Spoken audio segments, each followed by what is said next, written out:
Good morning student. आज chapter number 5 coal and petroleum के बारे में हम बताएंगे। तो बेटा, हमें प्रकृति से बहुत सारे संसाधन मिलते हैं, ठीक है।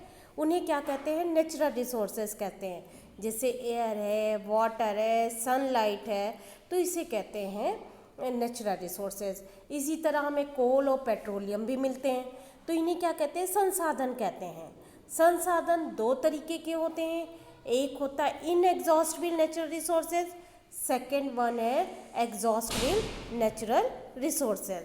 इनएग्जॉस्टिबल नेचुरल रिसोर्सेज की अगर हम बात करें तो बेटा ये इनके भंडार क्या है? अनलिमिटेड है, ठीक है। जैसे सन है, एयर है। क्लियर हो गई मेरी बात? एग्जॉस्टिबल नेचुरल रिसोर्सेज वो रिसोर्सेज हैं जिनके भंडार लिमिटेड है, जो संसाधन हमारे नेचर में लिमिटेड है। जैसे कोल हो गया, पेट्रोलियम हो गया, फॉरेस्ट लाइफ हो गई, वाइल्ड लाइफ हो गई, ये सब क्या हैं? ये एग्जॉस्टिबल नेचुरल रिसोर्स हैं। क्लियर हो गई मेरी बात? अब आता है नेक्स्ट कि आपको एग्जॉस्टिबल नेचुरल रिसोर्सेज के बाद आता है कि जो एग्जॉस्टिबल नेचुरल रिसोर्सेज हैं वो किसी डेड रिमेन से ही मिलते हैं, लिविंग ऑर्गेनिज्म से। जैसे डेड रिमेन, पेड़ पौधे जब ज़मीन में नीचे दब जाते हैं तो कोयले का निर्माण होता है। इसी तरह सी एनिमल्स डाइड होते हैं तो फिर पेट्रोलियम का निर्माण होता है, इसलिए इन्हें क्या कहते हैं?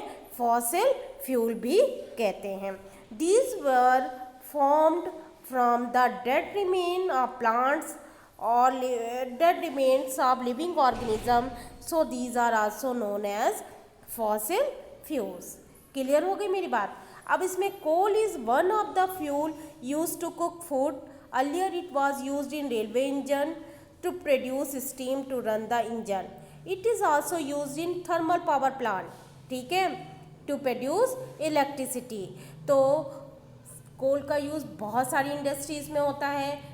कोयला जलाने के भी काम आता है, जिससे खाना बनता है। फैक्ट्रीज़ में भी इसका यूज़ होता है। तो क्या प्रोड्यूस करता है? ये इलेक्ट्रिसिटी भी प्रोड्यूस करने के काम आता है, एनर्जी प्रोड्यूस करने के काम आता है। अब story of coal. Coal obtain कैसे होता है बेटा?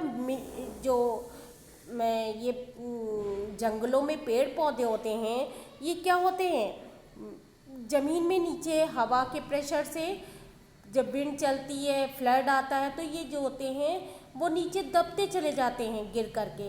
किसके नीचे? ज़मीन के अंदर, सॉइल के नीचे।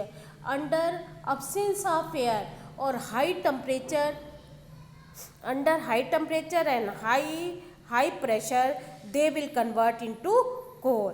तो as coal contain mainly carbon, the slow process of conversion of dead vegetation into coal is known as carbonisation. Clear हो गई मेरी बात? So if you got my point, don't forget to subscribe my channel. Thank you, and also write down your name in comment box.